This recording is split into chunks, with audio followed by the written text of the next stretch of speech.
Hello everyone! Nandito tayo sa ating gulayan at ako'y mamimitas ng bunga ng sili mga guys. Ayan may mga bunga na naman sila.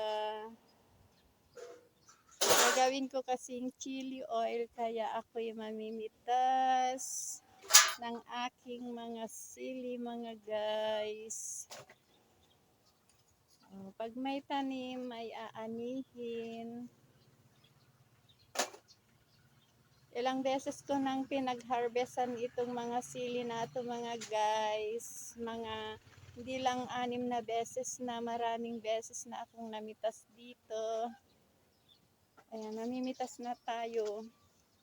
Lagay natin dito ilagayan. Ayan. Pitas-pitas ng sili.